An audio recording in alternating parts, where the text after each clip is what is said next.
胡帮主，你我平，这是我血战才破解，想要探究此地。姐夫，看起来有天30岁等机遇，可不能随3派长老商议，我建议可让贵眼儿，这洞中禁止陷阱。这种怕事的孬种，那我便不。若能遇到同门，必要护。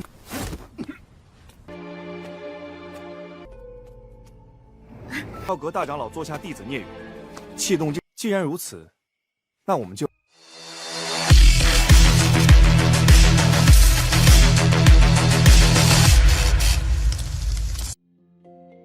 Halo semua, selamat datang di Ruang Sinema. Bagaimana kabar kalian semua? Semoga selalu sehat dan baik-baik saja. Sesuai jadwal, jadi pada hari ini kita akan kembali melanjutkan series Donghua Hulian Dianfeng atau Martial Peak episode 35. Bagi yang mau bergabung dengan series ini, kita sudah sediakan playlistnya. Jadi kalian bisa mudah mencari di mana episode awal dari series ini. Tapi sebelum kita mulai episode terbarunya, kita akan melihat dulu apa saja yang telah terjadi pada episode sebelumnya, tepatnya pada episode 34. Kemarin Tetua Meng telah datang ke tambang milik geng Better Blood. Tentu tujuannya kemari adalah untuk mencari keberadaan Long Zetian, karena bagaimanapun dia ingin membalas dendam atas apa yang telah cucunya lakukan kepada Xia. Namun Long Zetian ini tidak kunjung menunjukkan dirinya. Malahan cucunya yang lebih dulu. Melihat hal ini, Tetua Meng segera memberikan hukuman kepada Long Zun, hingga memaksa Long Zetian mengungkapkan identitasnya. Pertarungan pun sempat terjadi di antara mereka. Tapi Long Zetian ini bukanlah apa-apa bagi Tetua Meng. Ia bisa dengan mudah mementalkannya dan bahkan hampir menghabisinya. Andai saja Human dan Tetua ini tidak ikut campur dalam pertarungan mereka. Walaupun begitu, mereka bertiga sekalipun belumlah mampu mengalahkan Tetua Meng. Di saat dia ingin mengakhiri pertarungan itu, getaran pun tercipta, yang mana muncullah sebuah gua warisan yang dipenuhi oleh kekuatan spiritual yang melimpah. Sekarang kita akan melanjutkan episode terbarunya. Terbukanya gua warisan ini tentu mengejutkan Human karena tambang miliknya adalah gua pusaka yang legendaris. Tapi dengan getaran yang telah terjadi sebelumnya, mungkin telah membuat Papilin Ling Xiao dan Menara Fengyu kemari. Jadi tetua ini menyarankan agar geng Beta Blood mereka lebih dahulu menyerang untuk bisa mendapatkan harta di dalam sana. Apa yang mereka khawatirkan pun telah terjadi, karena para tetua dari kedua papilion telah datang kemari. Human meminta mereka untuk pergi, karena bagaimanapun ini adalah tambang milik geng Beta Blood. Jadi mereka tidaklah bisa masuk tanpa izin darinya. Ketua Menara Fengyu meminta Human untuk mengingat hubungan baik yang mereka jalin. Selain itu di sini bukan mereka saja yang kemari, tapi tetua Papilion Ling Xiao pasti juga memiliki niatan yang sama sepertinya. Terlebih lagi ada Stegelphonic dan juga naga di sana. Maka mereka yakin betul pasti ada harta karun di bawah sana. Semakin berharga harta itu pasti akan semakin berbahaya juga. Jadi alasan kedua sekte ini datang adalah untuk memberikan bantuan kepada geng Battle Blood. Tapi Human tahu betul niatan mereka yang sebenarnya. Dia sekali lagi mengingatkan kalau ini adalah tanah dari leluhurnya. Jadi tidaklah mungkin dirinya serahkan. Hanya saja Tetua Meng memberitahu mereka kalau alasan tempat ini terbuka adalah karena kekuatannya. Kehadiran Tetua Meng pun menarik perhatian dari pemimpin Menara Fengyu. Sepertinya dia tahu kalau Tetua Meng bukanlah penjaga toko biasa. 想来凌霄，胡帮主，你我平。这是我血战才破解，未曾出半分力，凭什么？ Sesaat kemudian terlihatlah kalau para murid telah berdatangan dari 3 faksi. Para murid ini yakin betul kalau ini semua bukanlah masalah kecil. Terlebih lagi warisan sudah terbuka. Jadi para tetua pasti akan mengirim murid terkuat yang mereka miliki untuk menyelidiki lebih dalam situasi di sana. Kita pun melihat 3 murid terbaik yang dimiliki oleh 3 faksi sudah melakukan pengamatan kepada gua warisan. Mereka segera melaporkan semua ini kepada masing-masing tetua. Di sini juga ada Yang Kai dan teman-temannya. Tetua mulai memberitahu berdasarkan kesepakatan yang telah 3 faksi bentuk, maka gua warisan ini boleh mereka masuki secara bersama-sama. Tetua yakin mereka sudah tahu apa itu gua warisan. Kemungkinan besar di sana ada obat mujarab kualitas tinggi dan berbagai teknik maupun harta lainnya. Tapi yang terpenting adalah warisan dari sang penguasa gua sebelumnya. Berdasarkan penyelidikan yang dilakukan oleh Shuyan, ada begitu banyak sekali batasan tersembunyi di dalam gua warisan. Jadi hanya murid di atas alam kayun saja yang boleh masuk. Karena terdapat berbagai bahaya di sana.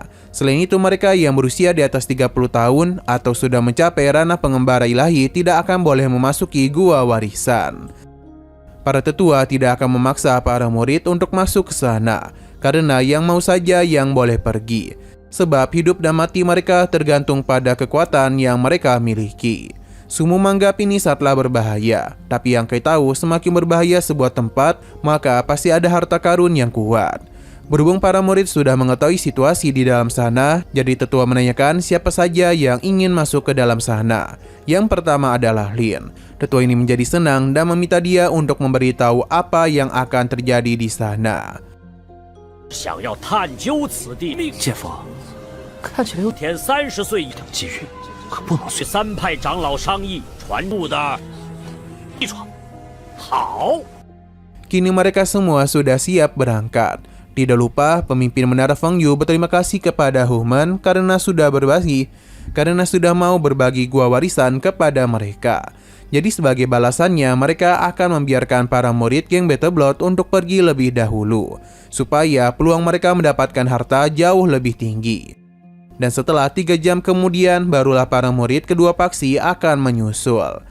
Tapi Human tahu betul niatan busuk memimpin Menara Fengyu, karena bagaimanapun tempat ini penuh akan jebakan. Jika mereka menjadi yang pertama pergi, maka sudah jelas para muridnya akan dalam bahaya. Tapi ia tetap mengakui kalau peluang mereka mendapatkan harta memang lebih unggul. Jadi sebagai klan yang tidak pernah kenal takut, mereka pun segera mengutus para muridnya untuk segera pergi masuk lebih dahulu ke dalam gua warisan. Sedangkan tetua Papiliun Ling Xiao meminta para muridnya untuk berhati-hati. Karena yang berbahaya tidak hanya jebakan di gua warisan saja, melainkan para murid dari sekte lainnya. Di sini Yang Kai melihat Humir bersaudara juga ikut melakukan penjelajahan. Selain mereka, Xia juga datang kemari yang membuat Yang Kai menjadi senang. Sumu penasaran apa yang sedang kakak iparnya pikirkan. Sumu pun mengajak Yang Kai untuk pergi bersamanya karena bagaimanapun dia memiliki kekuatan yang hebat. Jadi mereka harus menjaga satu sama lain. Hanya saja Yang Kai masih kepikiran dengan Xia dan berharap bisa pergi bersamanya. 我建议可让贵眼儿，这洞中禁止陷阱。这种怕事的孬种，那我便不。若能遇到同门，必要护。你功力高深，到时候咱俩。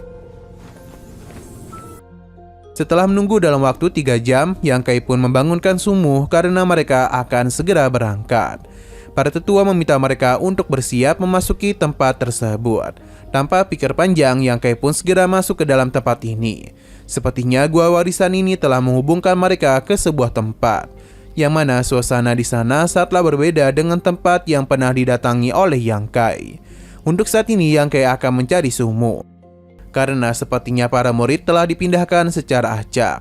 Hanya saja di dalam perjalanan itu Yang Kai melihat ada beberapa batu spiritual. Namun di sini ada 2 murid yang sedang bersembunyi. Mereka mulai memperkenalkan diri kepada Yang Kai. Pria ini adalah murid tetua agung bernama Niyong. Kini Yang Kai bertemu dengan sesama murid Papiliun Ling Xiao. Sedangkan gadis di sebelahnya bernama Du Yusuang, murid dari Menara Fengyu. Meskipun kelihatan lemah, tapi ranahnya ternyata lebih tinggi dari Yang Kai.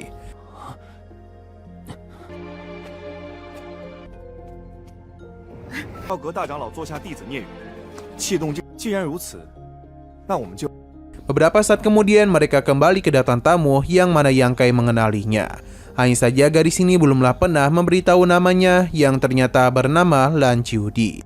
Dan ranahnya sendiri sama dengan Du Yusuang, yakni Ki Transformation.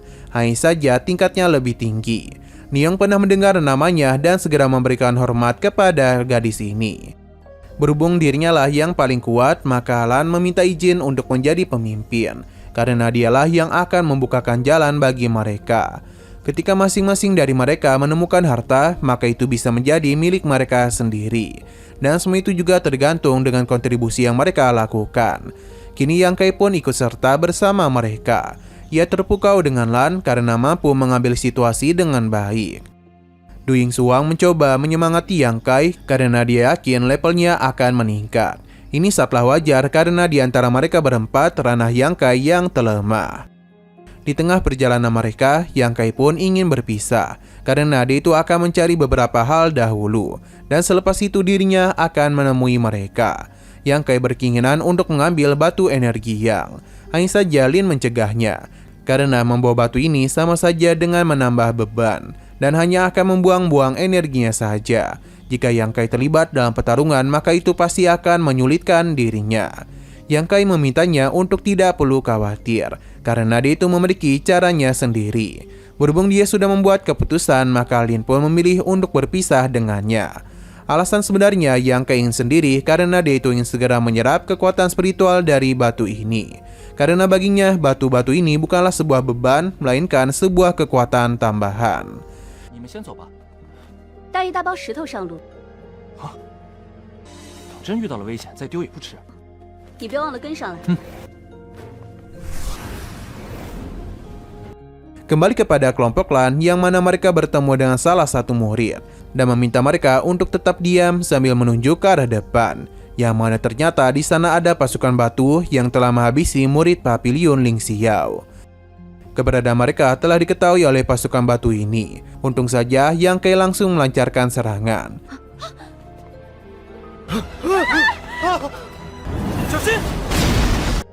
Tapi ini juga langsung mengakhiri episode pada hari ini. Oke, sekian dulu pada video kali ini. Untuk video selanjutnya akan segera hadir. Jadi bagi kalian yang ingin mengikuti series ini, langsung saja klik subscribe dan aktifkan loncengnya. Terima kasih yang sudah menonton video sampai habis. Jika kalian suka pada video ini, klik like dan share ke teman-teman kalian tentang channel ini.